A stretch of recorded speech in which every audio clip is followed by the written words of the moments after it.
Halo anak-anak, senang sekali ya punya banyak teman di sekolah. Di usia kita sekarang, berteman itu penting banget supaya Kia bisa belajar bekerja sama. Tapi, pernah nggak sih kalian merasa malas berteman dengan seseorang karena dia berbeda atau punya sifat yang tidak kita suka? Yuk, kita lihat cerita Zakheus dari Lukas 19,1-10. Pernah nggak sih kamu merasa dianggap sepele atau nggak penting? Nah, hari ini kita bakal bahas sebuah cerita yang kelihatannya sederhana banget. Tapi pesannya tentang penerimaan dan kasih itu, wah relevan banget buat kita semua, bahkan sampai sekarang. Yuk kita mulai? Coba deh kita bayangin bareng-bareng suasananya. Ada banyak orang tua dengan penuh harapan berusaha bawa anak-anak mereka supaya bisa ketemu Yesus.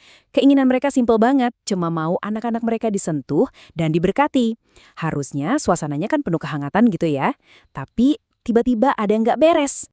Nah, sama kayak di cerita-cerita seru lainnya, disinilah konfliknya muncul. Yuk kita lihat gimana sebuah reaksi yang sama sekali nggak terduga justru jadi inti dari seluruh pelajaran ini. Dan disinilah masalahnya datang, dari tempat yang kita nggak sangka-sangka. Justru murid-murid Yesus, orang-orang terdekatnya, yang malah jadi penghalang. Mungkin ya, mereka pikir mereka lagi melindungi waktu Yesus dari gangguan yang mereka anggap remeh.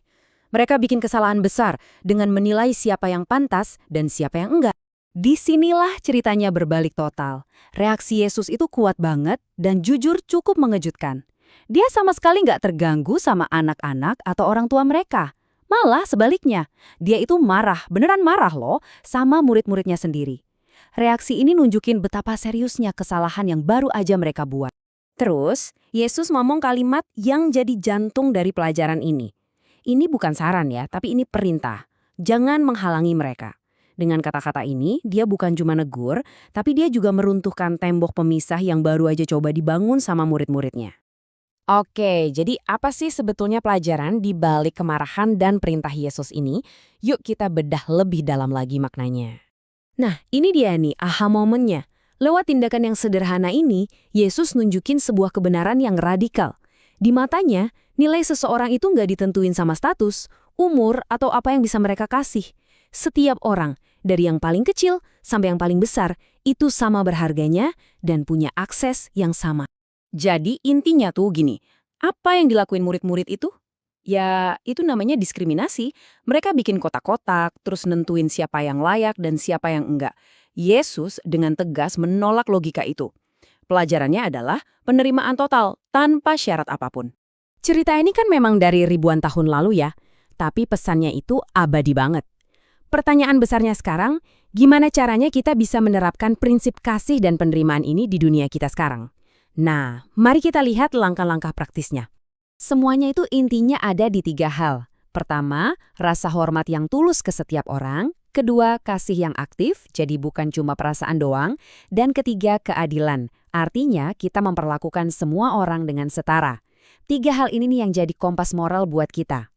Dan ini dia cara kita mempraktikannya. 1. Hargai perbedaan. Justru keunikan setiap orang itu bikin hidup kita jadi lebih kaya kan? 2, dan ini penting banget, jangan pernah ngejek atau ngebully orang lain. Sebaliknya, kita harus jadi pelindung.